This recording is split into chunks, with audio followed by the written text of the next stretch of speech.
harmonizing with nature.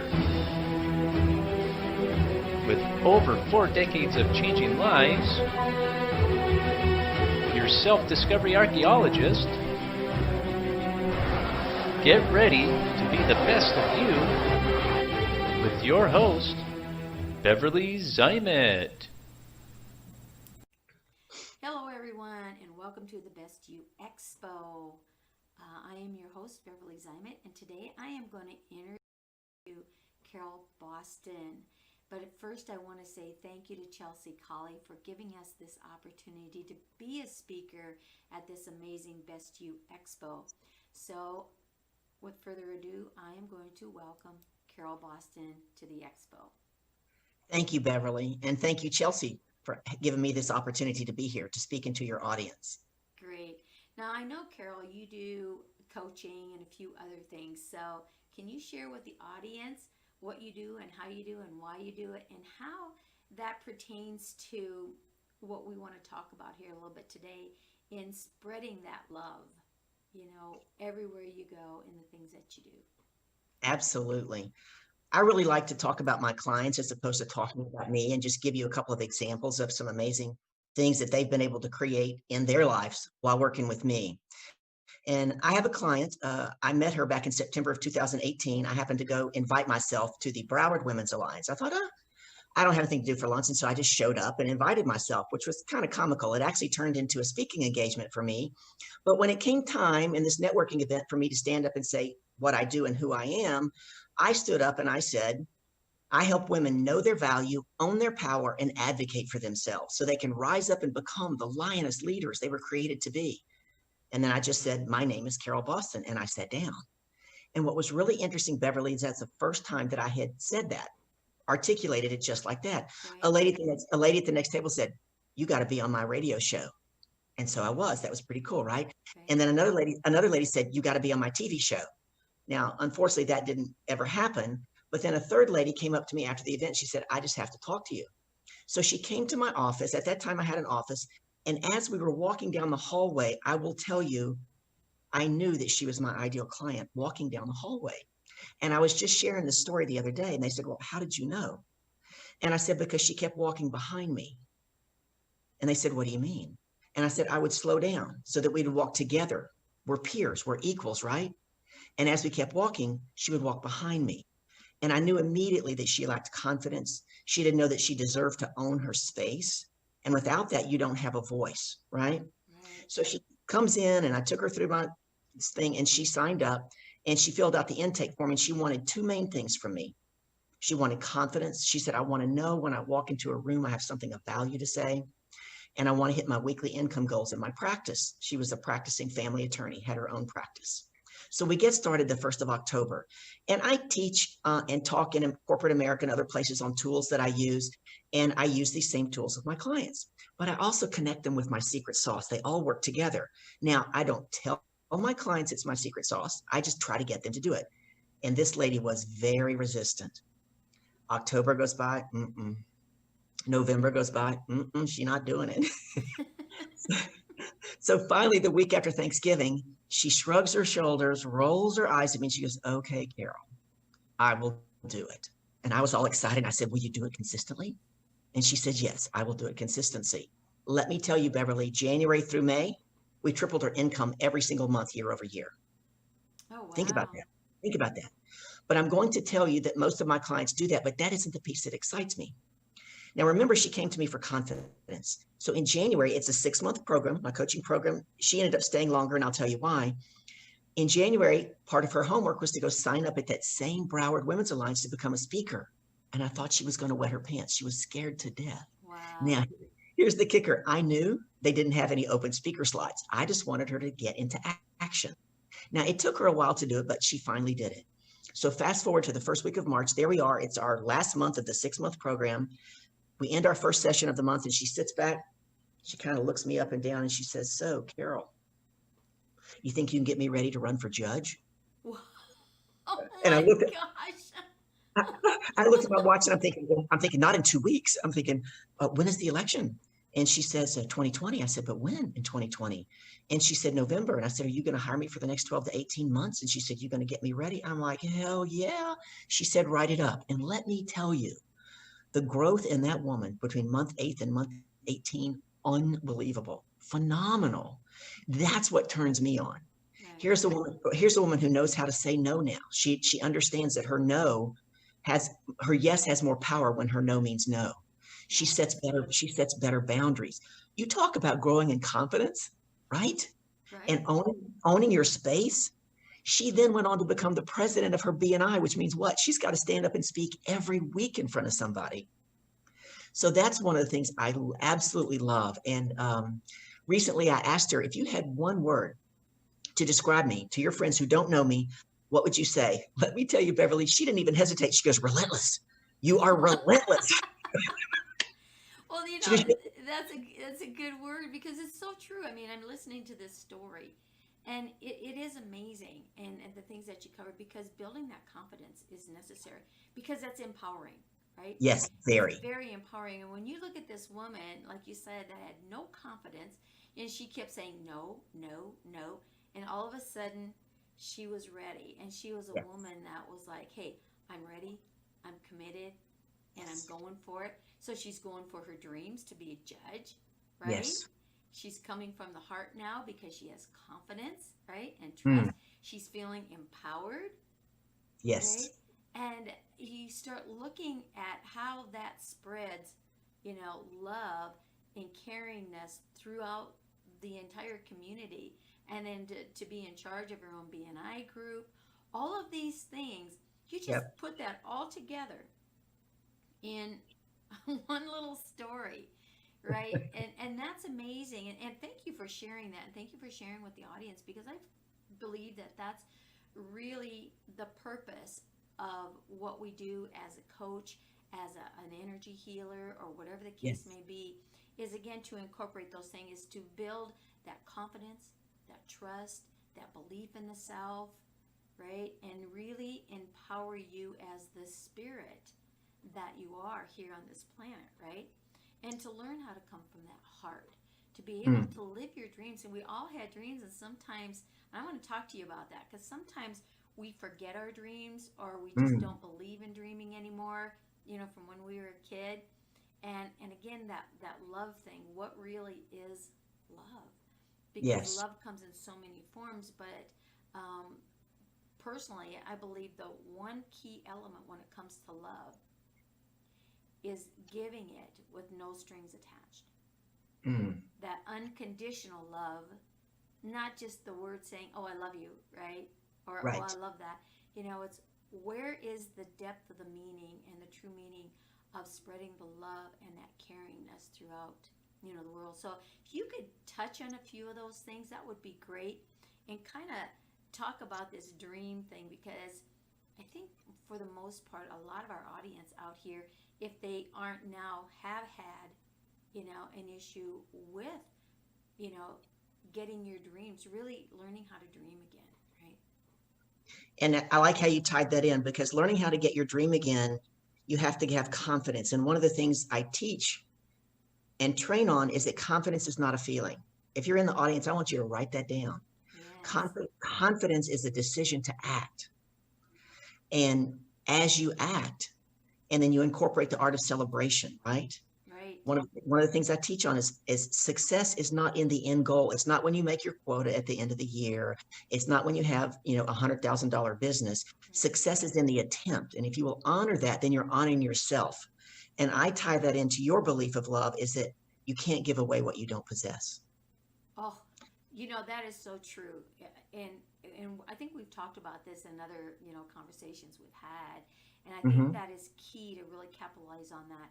You can't give what you don't profess, what you don't have inside of you.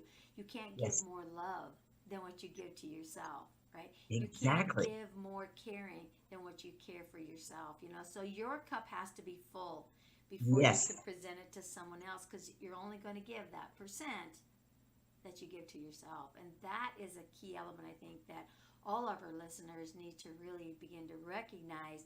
Fill your cup and then yes, spread it to the world, right? right. Exactly. You can imagine it as a coffee cup on a platter, and you're given to others from your overflow. Right. And so often as women, we tend to give and give and give and give to others. Right. One of the things I teach my clients is how to advocate for themselves. They advocate for their children. They'll advocate for their parents. They'll advocate for their spouses, but they're not advocating for themselves.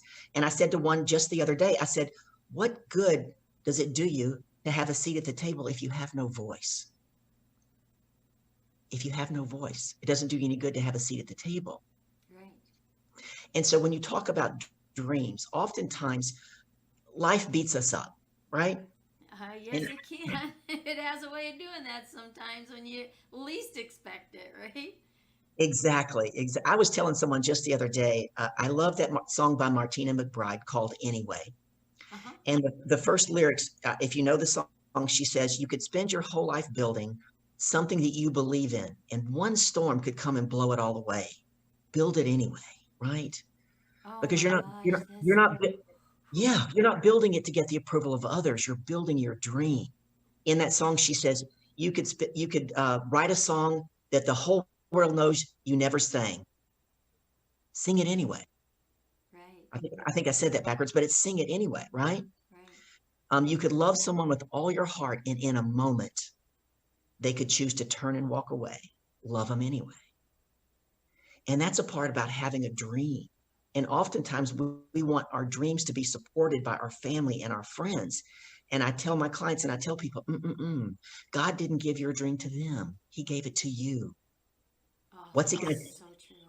yeah, what's it going to take for you to put it into action, right?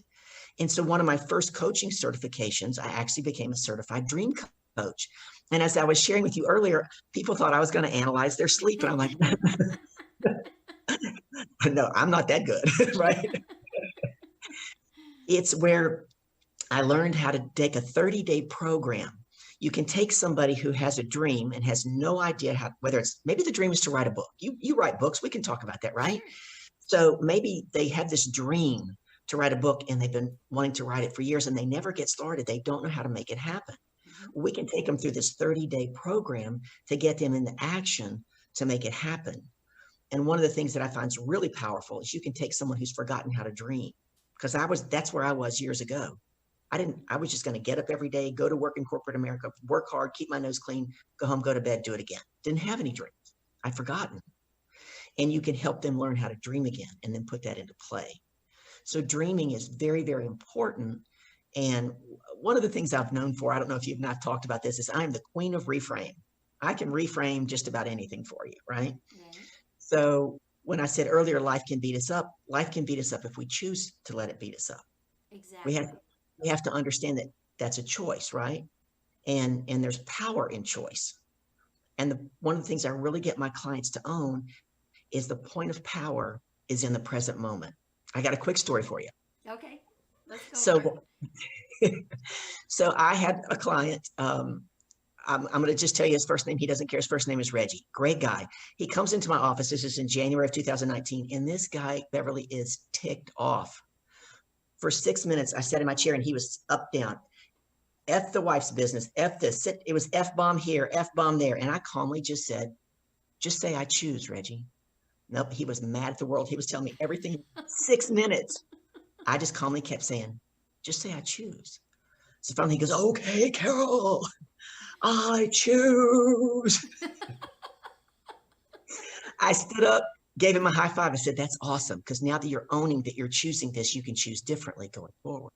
And he sat down and I gave him homework in all of these areas. It turns out the following week I was out sick. First time I've been sick in 5 years, right? So I didn't see him for 2 weeks. He comes in 2 weeks later, first time he's dressed in business clothes. I mean, dude was amazing. He handed me a piece of paper. Here's the homework for my wife and her business. Here's the homework for my kids and the budget. It was incredible just to see the transformation.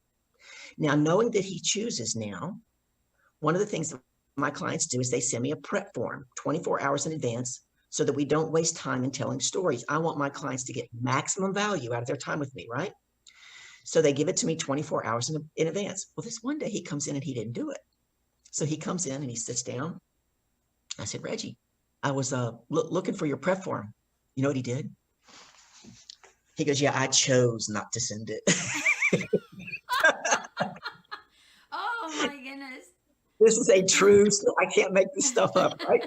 So I thought I would test him a little bit. And I said, well, what compelled you to choose that? And he started to give me a story, some excuses. And he goes, nope, those were just excuses. I chose. And I said, awesome. I'm glad you own that. And you're going to choose differently going forward, right?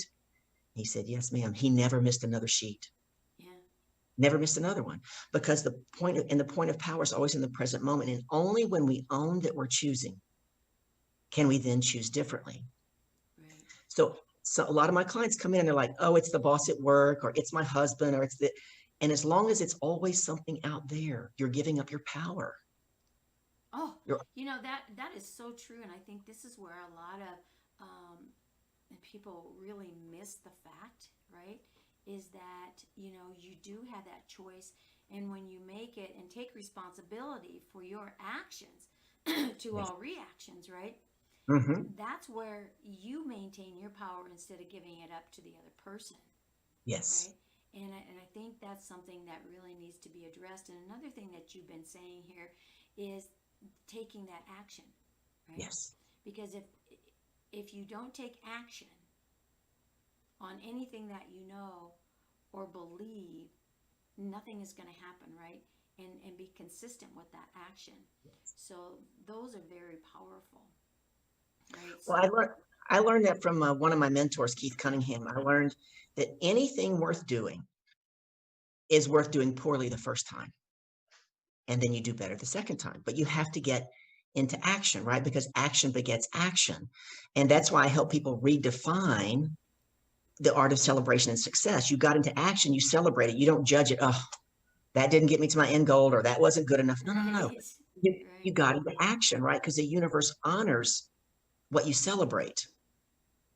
Yes. So my clients learn to celebrate a lot, and it's amazing. And we add some NLP to it to make it more powerful. And it's amazing to watch the changes when they begin to own that celebration piece in their own actions. This same guy, Reggie, as a matter of fact, my coach said to me the other day, you need to get that on a 1-minute video. He sends me a testimonial. And it was only because I said, well, what one word would you use to describe me? So he sent me this text. And he says, well, the first thing I want to tell you is when I came to you, I never got out of my comfort zone. You've taught me that I only grow outside of my comfort zone. I'm learning to take risks as a leader. He said, I have more confidence than I have had in my entire life. And he said, even with all the coronavirus changes and my business shutting down, he goes, do you know what?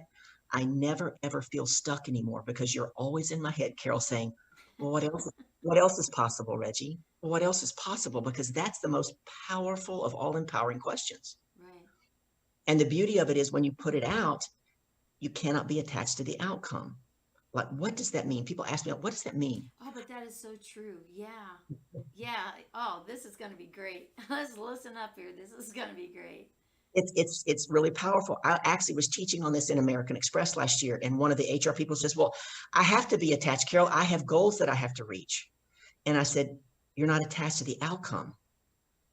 If you have to make your goals happen in your own way, it's going to be harder, because every time it has to be your way, you're running into the headwinds, which is where the most resistance is, right? So I'm going to give you a quick story. So I had a young man came into my office, a member of the board of his directors. He was a young genius. He created a product that never existed. And Beverly, it doesn't exist on the market today. And I'm going to tell you why. So they send him in and they say, Carol, you've got to get him in your coaching program. You've got to help him, or we're going to take him off of his own company. He's not going to be CEO anymore. We got to take him off. Oh, wow. He comes in, I talk to him, and he says, I tell him what the investment is. This is important. I said, this is the investment, and here's what your return is going to be. He says, yeah, I don't think I can afford that. And I said, is that the question? He goes, yeah. I said, perhaps the question is, can you afford not to? Do you understand they're going to remove you as CEO of your own company? And he says, well, yeah, I just can't afford it. And he got up and he walked out. Now, at this time, I had an office in a building, and there was a cafe in front. And he would be there often, and I would see him. I gave him a hug every day. And all I said to him, Beverly, was, well, what else is possible? And he would react, I don't have the money. I understand, but what else is possible? The next time I'd see him, I don't have a credit card. It was always something that he thought was right here that he already knew. right? Right. He didn't sign up. Time goes by. This board of director comes back and says, I said, I've already given that young man enough of my time. My time is valuable. Will you call him one more time? Okay. You know, Beverly, I'm a sucker. I love helping people. So I call this young man up. We have a conversation. I'll never forget. It was a Monday night. I go home. On Wednesday, there I am, and my phone and my text, Beverly, start blowing up. You tell whoever's going to try to be CEO of my company, blah, blah, blah, blah, blah. I want to come in and see you. I thought, holy cow, what happened so quickly? So I gave him an appointment. He comes in and he sits down, and I said, wait a minute. I need to know how you're going to pay me before we start. And he reaches over and he pats his pocket. And he's got this big grin on his face.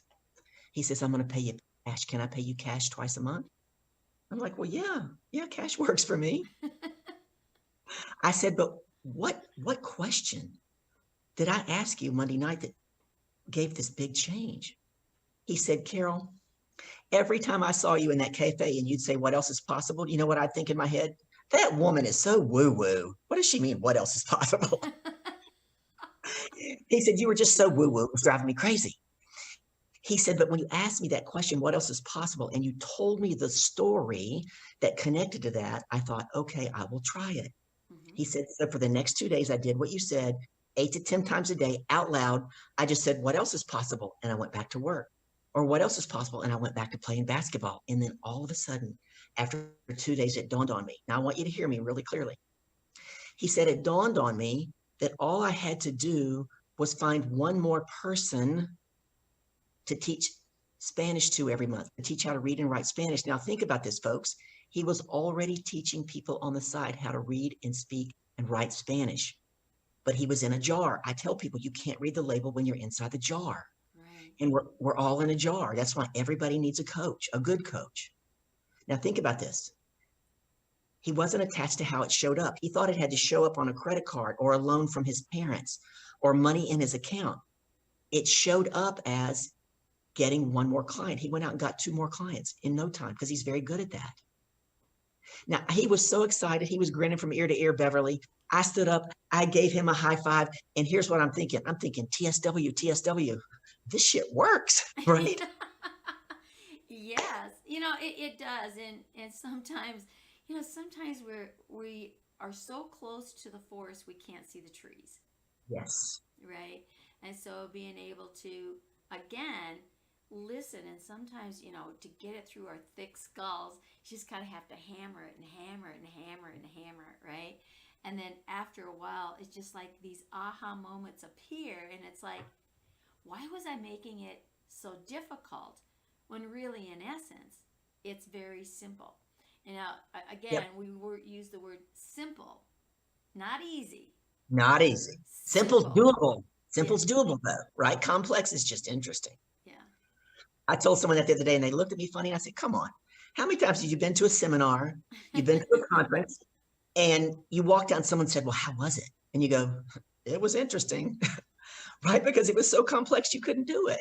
Right. But when it's simple, you can do it. And that's one of the things I teach my clients. We set macros and micros.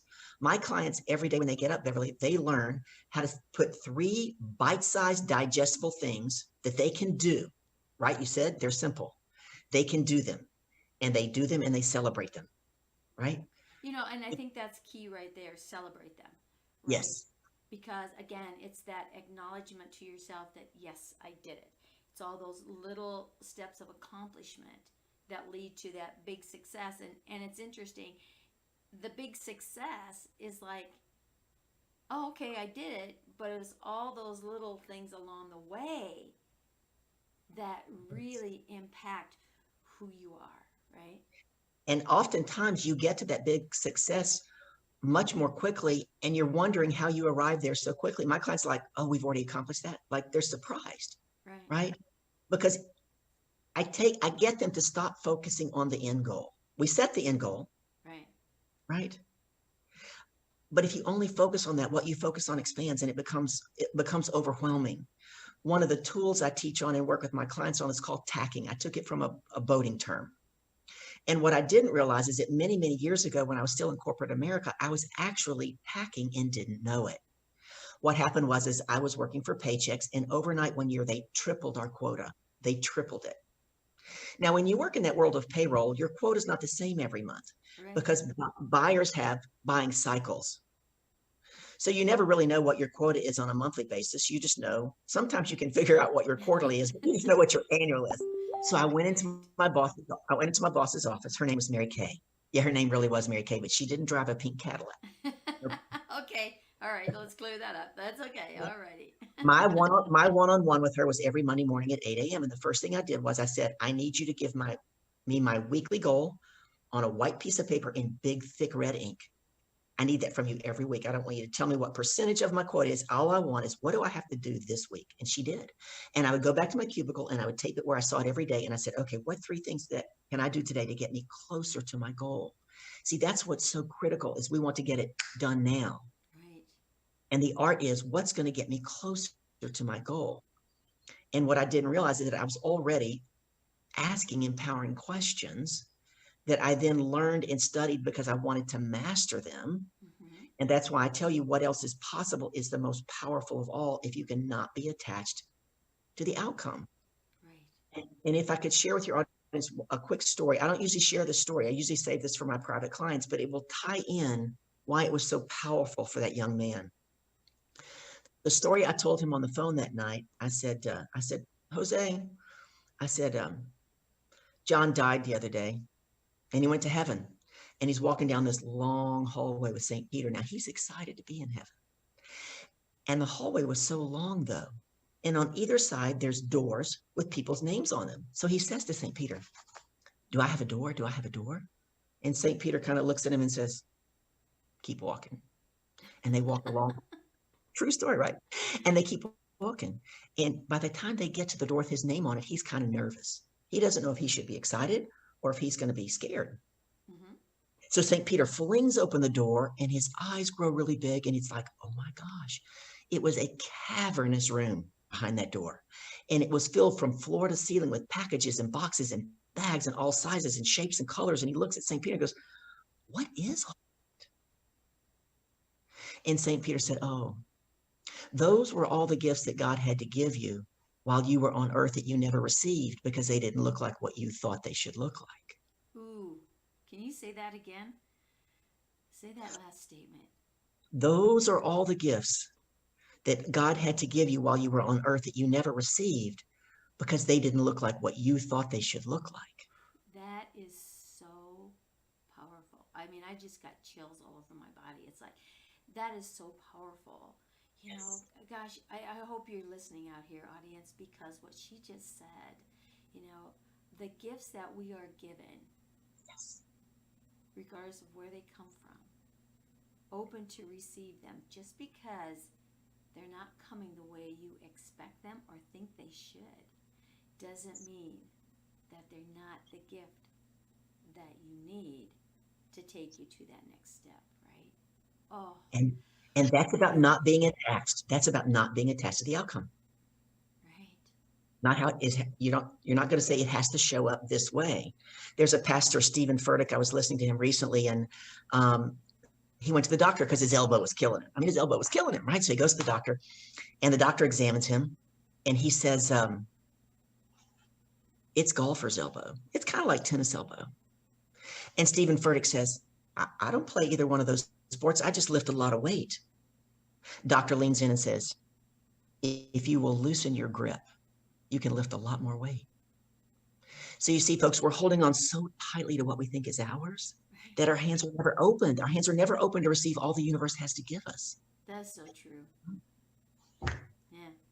So true, you know, and it's just those simple little statements that can make the biggest impact in your life, whether it's personal or business, right? Yes. And again, that's keeping it simple Yes. and not making it complicated, because it's almost like we've been hammered with this. If it's not hard, and if it doesn't take a long time, and it doesn't, you know, okay, you got to work and work and work, then you're not going to get that outcome. When really, in essence, it's completely the opposite. It is simple, Yes. you know, and it's that paying attention and opening to receive the how. So it's not for you to know the how, it's for you to start to recognize and just start playing along with the game, so to speak, because it is kind of like a game down here, right? And then Right. just taking those steps in forward movement, forward movement. And it's coaches like Carol who can get you on that path to those steps to help remind you of the simple things in life that make life uncomplicated and get you to that ultimate goal. You have that goal set, Yes. and now you move back into your present moment, and then you just start with the how. And I saw that in my life when I first started on my journey into finding my identity, right? I Hmm. knew where my dreams were and the end of the world and where I wanted and all this stuff, and all of a sudden I was back here, it totally inundated with things that were so far removed from where I was Hmm. supposed to be, or I thought I was supposed to be at that time, Right. right? And began really listening and paying attention to those gifts that were coming to me. It's like, Yes. okay, how do I get out of this? I don't, where do I start? So now the how, the little piece of the how started happening one by Hmm. one by one, and I started finding my identity by moving away from the things that weren't my identity, and all of a sudden, every one of those things that were on my list were happening and coming true one by one by one by one by Hmm. paying attention, like you said, so that when I get up there and open my door that St. Peter has for me, I ain't gonna have all these gifts in here that I didn't receive, right? Exactly. And Yeah. and you said something very important, because when you know your why, that's all you really have to know is your why. And the how will come. And I've been through a very, very chaotic year. We don't have time for me, but I will tell you, when people say, "How have you done this?" I say, because I'm willing to just take the next step. I believe that God gave me a lamplight for my feet. Yeah. So I just take the next step and trust in the process. But oftentimes, and this is something I help my clients with, we get so caught up in our feelings, right? Yes. And sometimes, here's a key point, Beverly. Sometimes moving forward can feel backwards. So Oh, we can't that's we so can't true. we can't get tied into the feeling. And another quick story by this same pastor, just because he happens to come on my mind, he loved to play tennis, right? Uh-huh. And he was telling a story about how he had a certain tennis grip when he was serving. He said, "Now, I probably went and served at 6 or 7 miles an hour, but I knew how to get it into the service box." He said, "So what I did is I would just pick people who couldn't beat me, right?" So he decided one day he wanted to improve his game so he could play with newer people. So Right. he hires the tennis coach. So the first thing the tennis coach says is, "I want to see your serves." He's all proud. He gets up there, gets his grip, hits the ball, and it goes into the service box, and he's all proud. And the tennis coach says, "Okay, now the first thing we need to do is change your grip." So he changes his grip for a real tennis grip. You know what I'm saying? Right.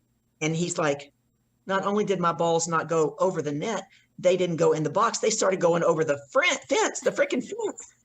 And he said, and I kept being tempted to go back to what was Which was comfortable, familiar. Yeah. Right. because what I was doing felt backwards. He said, but I needed to stay with that so that I could move forwards. So oftentimes the thing that we need to move us forward is going to feel uncomfortable in the beginning, because that's the only place we grow, Right. is outside of our comfort zone, And that's right? the change. And a lot of people fear change. Again, right back where what you just said, because it's not familiar. Right. It's not familiar, and it's not predictable. Right. And often we will run back. Hear this, folks. Often we will run back to what is familiar, even when it's not comfortable. Yeah. Oh yeah, because we know it.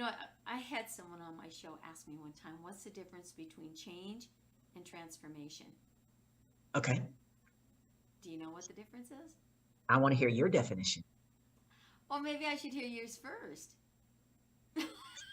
Change, you can change something Hmm. and do it once or twice, but transformation to me is when you own it and you embody it, and then it becomes a new habit that you carry forward with you.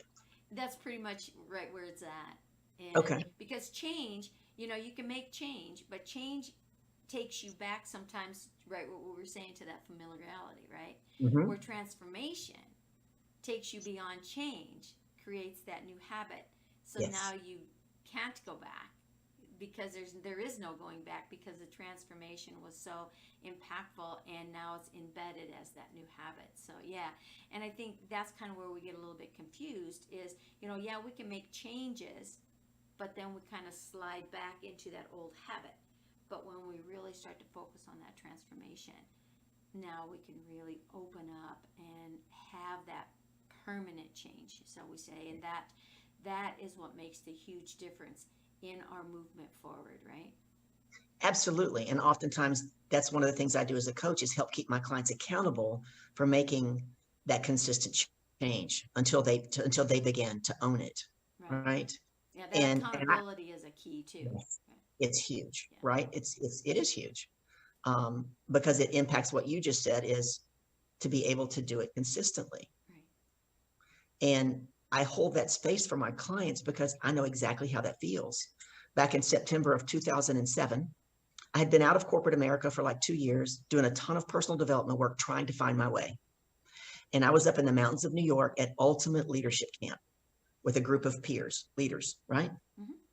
Hardest thing I had ever done in my life. When I tell you it was hard, only 1% of the people graduated from this camp at that time. Oh my goodness. I remember on day 4, 5:30 in the morning, and I thought, if we have to go up that damn mountain one more time. There we were, 5:30 on that mountain. Wow. And one of the leadership things I was doing, I was assigned this lady, and to get her into a canoe, and we were going to canoe across this lake, we had something we had to do, and I was the leader. And this lady was just rather heavy set, no big deal, right? But for some reason, her backpack was really huge, and I was trying to convince her that she needed to leave her backpack on shore, that we would come back and get it. I did not succeed. And her and that backpack got in that canoe and dumped us over. Now it's end of September, up in the mountains. It is cold water. It's a little chilly, yeah. It is 4:30 in the afternoon, and we stayed on that mountain until 1:30 in the morning. Wet. Gosh. Oh. Now, the next day was our last day, and one of the key things that I'm sharing this is, we sat in a group with our team, and we each gave each other feedback on our leadership skills of all the things we had done all week. And it came my turn to get feedback. And this young man looked at me and he says, I got one thing to say to you, Carol. He said, I would follow you anywhere. And Beverly, for a minute, I could hardly breathe. I thought, I couldn't quite figure out why that took me aback. The lady next to him looks at me, and she says, I'm with him. I would follow you anywhere. Let me tell you, folks, that scared me so much to have that accountability and step up into a new leadership role. You know what I did? I told you I've been out of corporate America for 2 years. Within 30 days, I had a job. Within 30 days, I went back to corporate America, to what was familiar, not necessarily comfortable, and I stayed for 7 years. Oh my gosh. I stayed for 7 years. Now, I choose to look at that as that was just part of God's personal development plan for me, because I wasn't ready to own my own business. I had some work to do. But that's how I'm able to help my clients step through that now, because I understand exactly what it feels like to go do that. Right? You could even take another story that's not about me. When God brought the people out of Egypt, they had been enslaved for hundreds of years, right? Mm-hmm. And he gives them all the manna they could eat. They never starved. He gave them all the milk and honey they could drink. They never went thirsty. But after a while, they began to complain. Right. And if you don't know that story, your people in the audience, you can go read it. They began to complain, and they told the leaders, we want to go back to Egypt. And they said, why would you want to go back to Egypt? They said, because we had such a variety of food and drink there. It was amazing. And the leaders looked at them and they go, but you were working 20 hours a day and getting whipped every day. Think about it. They were willing to go back to what was familiar, even if it was uncomfortable, because they were disappointed in the deliverance. Oh, say that again. Say that last statement. They were disappointed in the deliverance. Yeah, because take a look at that, because how many things have you done in life where you were disappointed in the deliverance? And then what happens? I had a client just fairly recently, just within the last few months, that I let go, as a matter of fact. But she had left. She had been a lawyer in a firm for 25 years, corporate America, hated it, was getting a new degree as a therapist, wanted to go back in and help the high-stress corporate lawyers, right? Right. And each week it was, I'm just going to go back. This isn't working. It was incredible. And so I said, may I share a story with her? And I shared that story. And I said, right now you're just disappointed in the deliverance because you didn't get delivered from your 6-figure corporate job into having a degree overnight and getting that same income coming back. Right. I said to her, you know, the Egyptians didn't get delivered straight into the promised land. And Joyce Myers always tells us the only way out is through. We have to do the going through, right? So I said to her, I said, you've heard that saying, seed time and harvest, right? She goes, yeah, I've heard that. And I said, that's how people say it, don't they? They go, seed time and harvest. She goes, yep. I said, that's not correct. I said, it's seed time, and then there's the harvest. Right. Right. We want that immediate gratification. And it doesn't always come that way, right? No. It's like And if it does, oftentimes we don't appreciate it.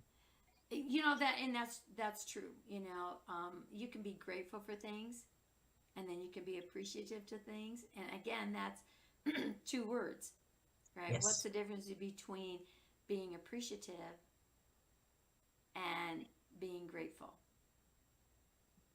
You want me to give you feedback? Yes. I love you, Of course Beverly. I do. I love you, Beverly. We have so much fun. Gratitude often is in the moment. Mhm. It's something in the moment. Because if you choose to, and I have my clients do gratitude work, you could get up every day and say something different that you're grateful for, right? It's you only truly appreciate it when you can own what it's done for you, and then you can then share that with others, right? Out of gratitude. For me, when you're appreciative of something, you tend to then want to pay it forward Okay. because you're so appreciative. What's your definition? Okay. Well, being grateful again. I mean, you can be grateful for a lot of things. You know, grateful for your family, grateful for whatever. Mhm. But being appreciative, sometimes we get information that we can appreciate, but not necessarily like. Mm. Right? Yep. You know, Mhm. especially when you're in that growing process and Mhm. someone says something to you that recognizes where there needs to be like maybe improvement, it's like, okay, I appreciate you pointing this out to me. I'm not comfortable with it, and maybe you really didn't want to know it right now. You might be a little upset. You might even feel hurt or whatever. But you can appreciate that they gave you, they were truthful to you, because Yep. now it gives you the opportunity to become that better you, right? And that's what this whole expo is all about. How do you become that best you, right? And I would tell you the very thing that I work on with my clients at the very beginning. I work with my clients in 5 areas, and we don't have time for all those today. But the first one is clarity. And I would tell you, very few people, Beverly, really know who they truly are, and that's why they can't own it. Right. And so I take them, and this is ongoing homework that they do. And as a matter of fact, just the other day, I have a client out of the UK, and we're on the Zoom, and she sits up and she kind of looks like this, like she's getting goosebumps. And I said, is everything okay? She goes, oh my God. She goes, I've told you I've had coaches before. And I said, yeah. She goes, I told you I have another business coach right now. And I said, yeah. She goes, nobody does what you do.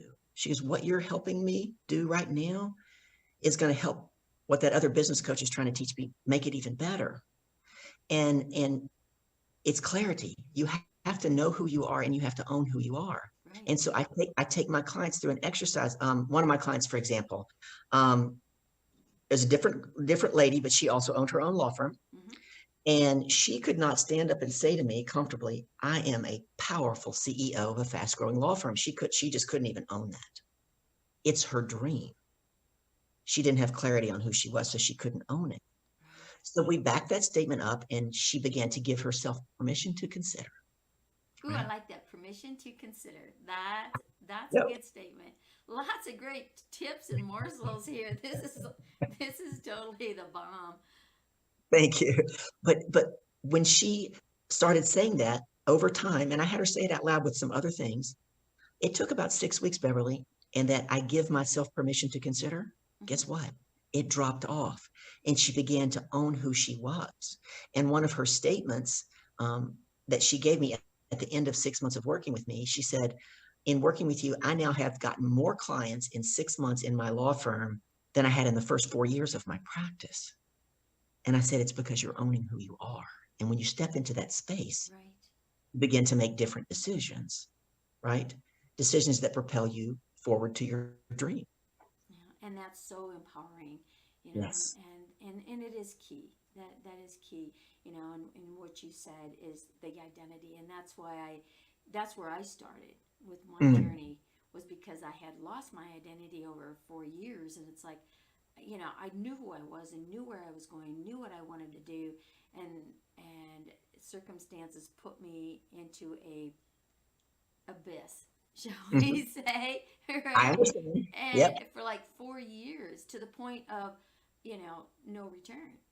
Mm. And when I started really recognizing that it was my identity, I had no identity anymore except by association, and what you're saying is so true, because we get so caught up in the world of what we do that we Yes. forget who we are. Good for you. Yep. Right. And so finding that identity. And so that led me on my journey into being that identity revelation specialist to help you Mm. become your own self archaeologist, right? So that Right. you can start really moving all those things away that you're not, to get to where you are. And that Mm. is so empowering, right? Yes. It really teaches you to start to pay attention to your feelings and everything, and coming from the heart, in that not only giving but to receiving, giving unconditional, receiving unconditional, right? Yes. Which then puts you in focus with what your dreams are, where that why is, and to be able to start following that again, and not thinking, oh well, that was just some kid thing, but really becoming that. And when you put those pieces together, Hmm. that love that you feel for yourself Yes. begins to just reverberate out in that ripple effect to Hmm. everyone else, right? And Absolutely. that's when life becomes exciting, Yep. right? I agree. Yeah. Oh, I just got chills. That is just like, wow. Oh, gosh. Carol, if people want to get a hold of you, I know we've got your stats down here. Um, let them know how they can reach out also on any of the social medias if they want to. How would they find you there? Absolutely. My new website is under construction. If you go there, it's going to say it's under construction. Hopefully, by the time this airs, it won't be. But that website is www.carolbostonco.com, just carolboston.com. But all of my social media is at the THE at the Carol Boston. That will get you to Twitter, Instagram, Facebook, and LinkedIn. Please come Awesome. connect with me. If there's any way I can serve you, please just let me know. You can text me or you can email me as well. That's great. The information that you've been given today here is so priceless and so well needed, and we can only touch the tip of the iceberg, because there's so much, and again, we have a world that is so filled now with coaches and information and inspiration and empowerment and transformations, and I mean, it just goes on and on and on, and you talked earlier in the show about writing a book. The information in books, and now we have audio books for those that don't have time to read or whatever, which is fine, but again, it's information. But all the information in the world, everything that Carol has been sharing here today, everything that all these amazing speakers in this Best You Expo have been sharing and will continue to share over this span of 7 days. I mean, there's hundreds of speakers, all with a message. Are you going to be able to watch all of them? Probably not, because that's a lot of hours, right? But you pick and choose, and if you buy the recordings and stuff, you can, go over it, as time goes by. But take a look at just the ones that you are listening to, and the importance of that information.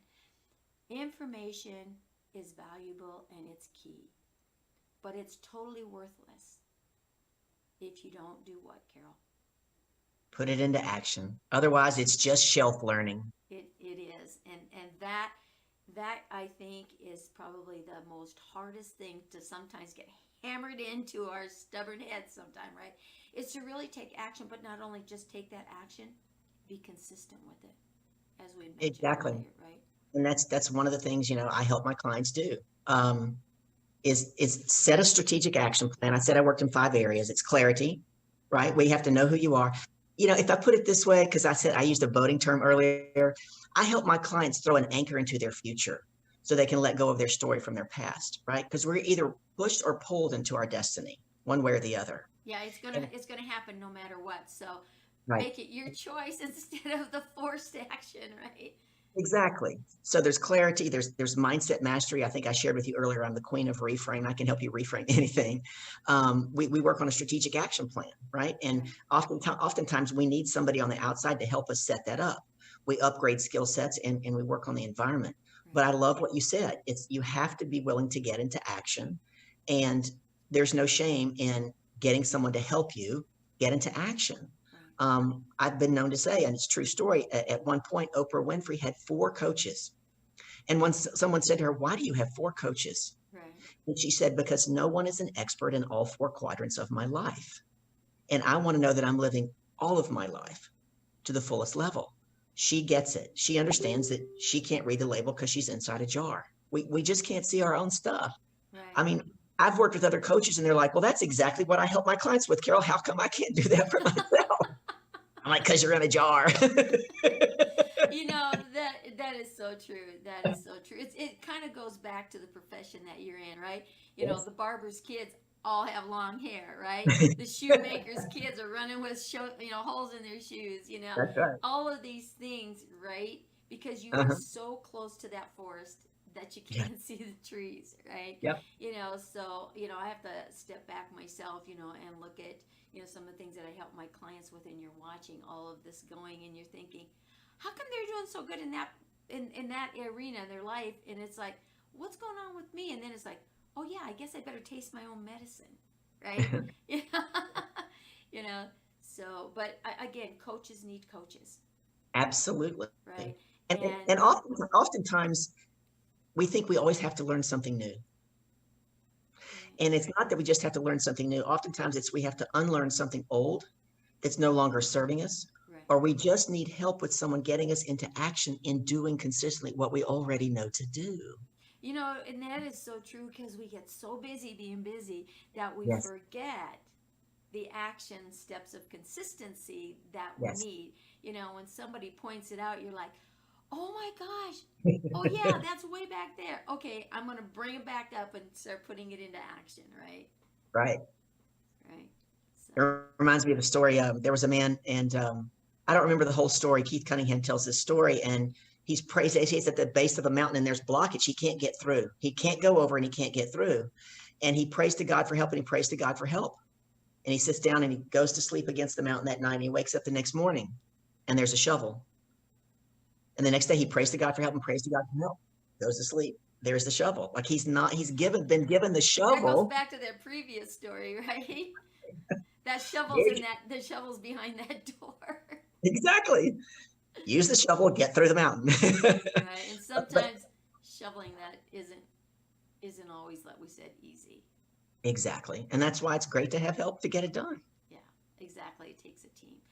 Yep. Carol, we are going to call this a wrap today. I want to thank you so much for being here. I want to thank Chelsea for giving us this opportunity to be on this Best You, to be able to share this story that Carol has shared with us today, and the tips and the information are so priceless. So thank you again so much, Carol, for being here.